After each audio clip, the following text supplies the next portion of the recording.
It was not a fun day for Joe Burrow on Super Bowl Sunday. Obviously, they didn't win the game. I don't know if you don't know the outcome to that. I don't know where you've been, but he does have that injury. And as we surmised after the game, if it was a normal regular season Sunday, he probably is out for the rest of the game.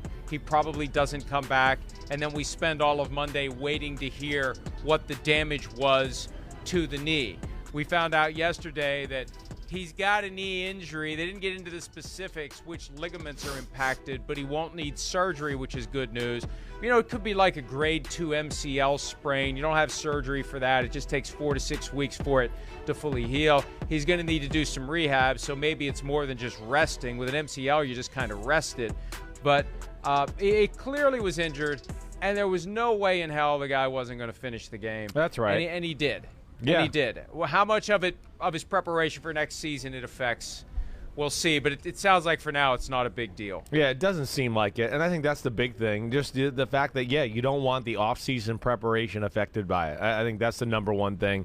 It's really another warning signal going into the offseason for the Cincinnati Bengals to go like, hey, warning, warning, warning, warning. We have to get more protection for the best player on our football team. The guy that has changed the perception of our football team completely, the culture, everything. I mean, that's the big thing. We talked about this a lot last year after the season, about how they put him in harm's way too much as a rookie, which ultimately led to the right knee or left knee ACL tear. So that to me has to be priority number one for the Cincinnati Bengals. It's amazing that they were in the Super Bowl with the lack of protection in the divisional round or even the AFC Championship round. And then even watching the game back more closely on film, Mike, no chance. Look at one guy, make a move. Look at one guy, I got to look to assess the pass rush. Even like plays where I thought, the protection was pretty good watching it live on Sunday. When I went back and watched on film, I was like, damn, no, it wasn't. He still had to get the ball out of hand. It just was like, it wasn't just on him right away. But this has to be the number one thing they got to do in this offseason. You got about everything you need on that roster, the Cincinnati Bengals. There's not a lot of weaknesses, but that is the one glaring weakness, and I think the one thing that can really hold their team back, and hopefully they'll spend some money in free agency and maybe get another 2 guys in the draft and get some depth there, but they can't go on like this or they're going to ruin their crown jewel in Joe Burrow. And that becomes an issue not only for the draft, and they have spent draft capital in recent years on the offensive line. Hasn't been the best. But at some point you have to go out there and get the proven talent. It's not like there are great left tackles, right tackles, guards, centers available in free agency every given year. And if there are, you got to pay for them. And that's really going to be the challenge for the Cincinnati Bengals. Not just total dollars, but structure. The structure of the contract that is given to a free agent that is viewed as someone who is skilled and who could help the effort. The allure of Joe Burrow could maybe get one of these folks to take less, but I'm looking at Trey Hendrickson's contract from last year, their crown jewel of free agency. Right. They don't guarantee money beyond the first year. They're one of those teams that won't do that. Right. Well, the deal with that is you sometimes aren't going to get the best available free agents because they're going to go somewhere where they know they've got 2 years of fully guaranteed compensation. So you got a small handful of teams that do that. The Packers, the Bengals, and the Steelers stand out. The Steelers broke that mold with T.J. Watt. Now, whether it's permanent remains to be seen. But the Bengals need to do it if they want to get some competent high-end offensive line talent, even if they're willing to take less total dollars to come play with Joe Burrow. You may have to rethink your structure when it comes time to pay these guys. They're definitely going to have to rethink that structure when it's time to pay Joe Burrow. They may want to go ahead and start rethinking it now. Well, I think so. I think this is a time, if you're the Cincinnati Bengals, Mike Brown and company, management, you start to look at it and go, wait, we're in that window we've talked about. You got Joe Burrow on the rookie contract. It's time to kind of go all in right now and start pushing pieces in there and start going, wait, we got the team. You really look at it. We know the skill positions are set up. They're good there. Got a good tight end. Defensive side of the ball. Yeah, good defensive lineman. Maybe add another guy in free agency there. Linebacker's pretty good. Secondary, pretty good. Yeah, okay, they'll probably look for another corner to help out that, area of the football team as well. But, man, it's really the only thing you look at the team going forward to go, okay, they got to figure out the right five and how they're going to, manage this offensive line so they can maximize everything that Joe Burrow, Joe Mixon, Jamar Chase have to offer for the offense. That's where it really stinks too. You just, again, when I watch back the film, there's people open on a handful of plays where you go, oh man, if he's got time, he's going to hit Jamar Chase for a 20-yard out route here. Who knows what else other plays could be delivered if there was a little bit more protection, like we talked about yesterday. He has another half a second on the last play of the game. He's going to take a few steps to the right and see Jamar Chase wide open down the right sideline because Jalen Ramsey fell. So got to get it done for the health of Joe Burrow and to maximize the potential of the great skill unit they got there in Cincinnati. What a moment that would have been, too. I just thought of that. Okay, let's say he does see Jamar Chase wide open down the right sideline because their feet got tangled and Jalen Ramsey fell. Right. That ball gets thrown, and we saw, and we've talked about how well Jamar Chase tracked that long throw in the first quarter where Joe Burrow just kind of threw it up there and Chase went and got it. Think about the moment, though. You got the Super Bowl on the line, win or lose, and you see at the bottom of the screen, there goes Chase. Win or lose, ball is in the air, 100 million plus watching, and a guy who has a recent history of drops has the ball coming in with no one around him. What a moment that would have been as the ball descends and either is or isn't caught, like Robin Williams in the Best of Times. Yeah. It would have been one of the all-time great Super Bowl moments. Either way, either he makes the catch or, it's scorched through his hands, and he's the all-time GOAT of Super Bowl history. Yeah, I mean, listen, it would have been an unbelievable moment. You're right. It really would have. I don't know. It's one of those where there's a part of you that goes, yeah, that would have been awesome to see. There's also a part of you that goes, I don't know if I really wanted to see that when a guy falls down and trips and that wins the Super Bowl either. Either way, we didn't get to it for the problem we're talking about. That the fact that they couldn't figure out at all, how to block the front four of the Los Angeles Rams. And the Los Angeles Rams, to a point you brought up Monday or Sunday right after the game when we talked about that pivotal moment after the interception, that goes back to the offensive line too. There they are in a third and manageable situation. He only gets a chance to look at one guy, and then boom, there's Aaron Donald right on top of him. Had a play earlier in the drive where he had to scramble to the left almost instantly. So it was an issue. It cost their football team. They're unable to sustain drives a lot of the time, the Bengals. That's why they're the big play Bengals a lot of the times, is because they're not capable of driving 12 plays, 80 yards, because their offensive line can't always put it together that way against the better defenses in football. So that's got to be like the number one priority in the offseason. And I'm sitting here, looking at free agent offensive linemen. There's going to be some out there that can help their football team a little bit. They're just going to have to figure out what they're going to spend in this contract situation, to your point, Mike. Or they need to think about trading for some guys. If Maybe they can. that too, right. All options need to be on the table. That's right.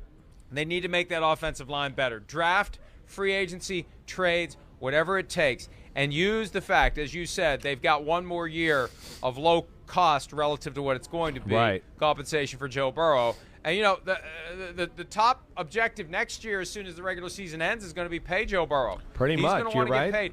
He may be...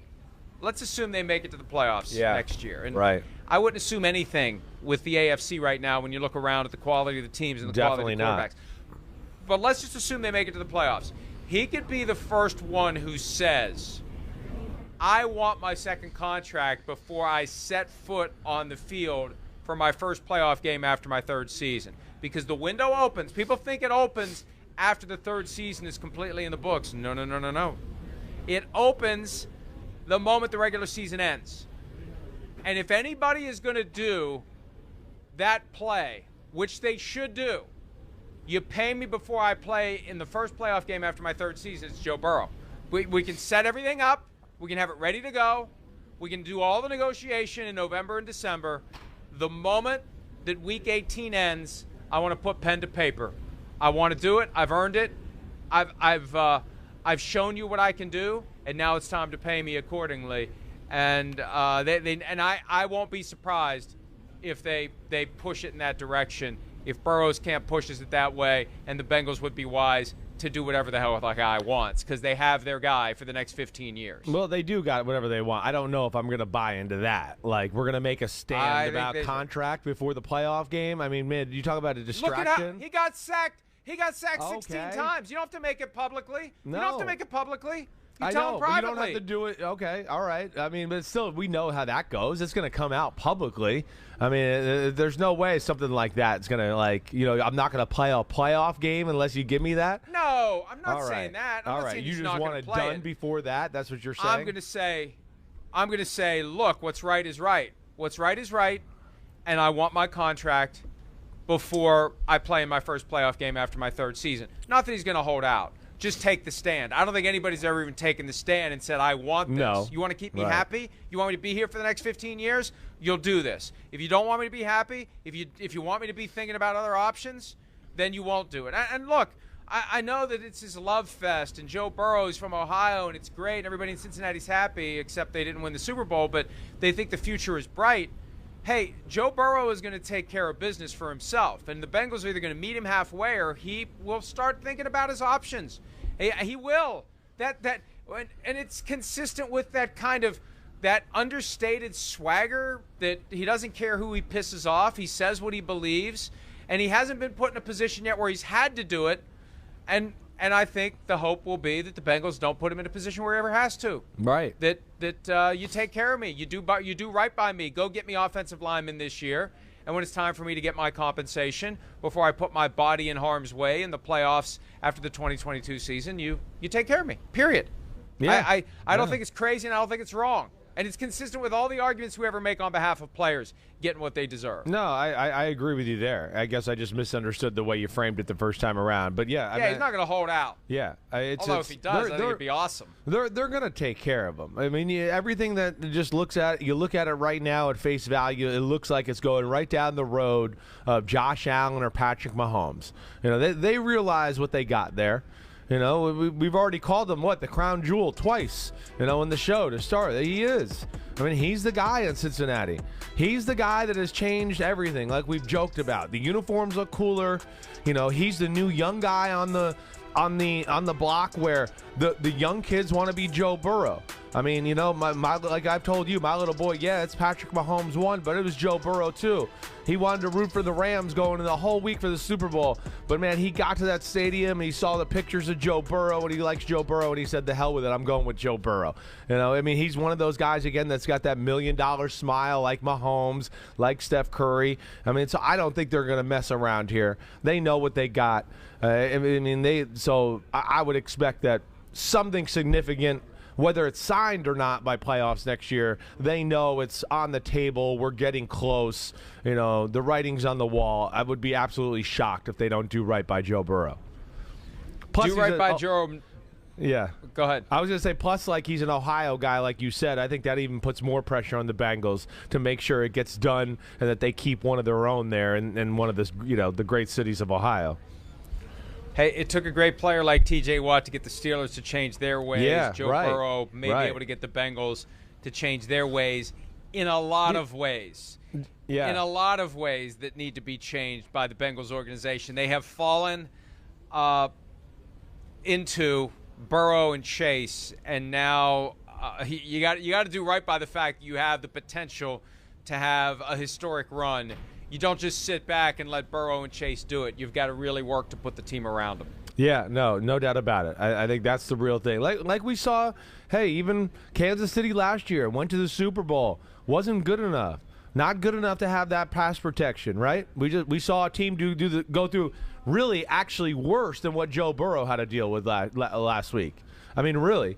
Mahomes had to deal with worse, except Mahomes was just more slippery and a better mover to where he avoided, being sacked 7 times. And I don't even know how many times he got sacked. I don't remember from last year. But it was the same type of talk We went into the offseason going, they got to fix that. That's not fair to Mahomes. All he did was run around and save the team the last 8 weeks of the year last year. And that's the kind of the way it felt for Burrow coming down the stretch of the season. It really did, especially when we got into the playoffs. We got to the cream of the crop, and some of those defensive linemen, some of those defensive lines just absolutely, dominated Cincinnati up front. And he got away with it against the Titans. Tannehill made some, interceptions. They made enough plays in the pass game. The second week, he just, the AFC Championship barely got away with it. Got out on the edge and ran for some big, third downs 4 times.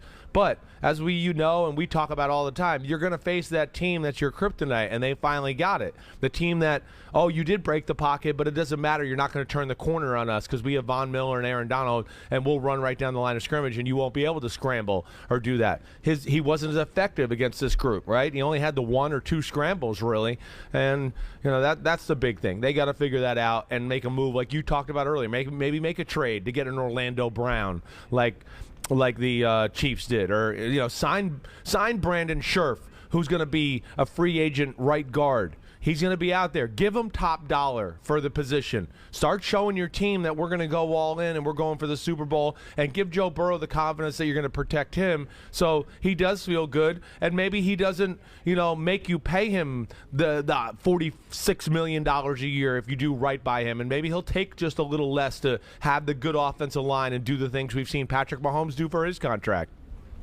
Here's the other thing to remember, too. As the new TV contracts take root, the numbers are going to go up and up and up. Right. So the cap goes up, the pay goes up, $50 million, $55 million. It's going to get higher and higher. You've already got guys making more per year than what the salary cap initially was back in 93, 94. That's and crazy. It's going to keep going it's up and up absolutely because crazy. there's so much money. So it was like, remember the first year they had one, it was like 43 million or something like that. I mean, I remember my dad's last season in the NFL, 1993, and that was the year, right? Troy Aikman signed like an 8-year, $55 million deal, and people's heads were blowing off. They were literally like, what? He's getting $55 million over 8 years, and we're getting to the point now, like you're talking about, we're right around the corner from quarterbacks making $50 million a year. It's insane how far it's come. Hi, I'm Mike Tirico, and thanks for watching. Make sure to hit subscribe for the latest news and highlights from NBC Sports.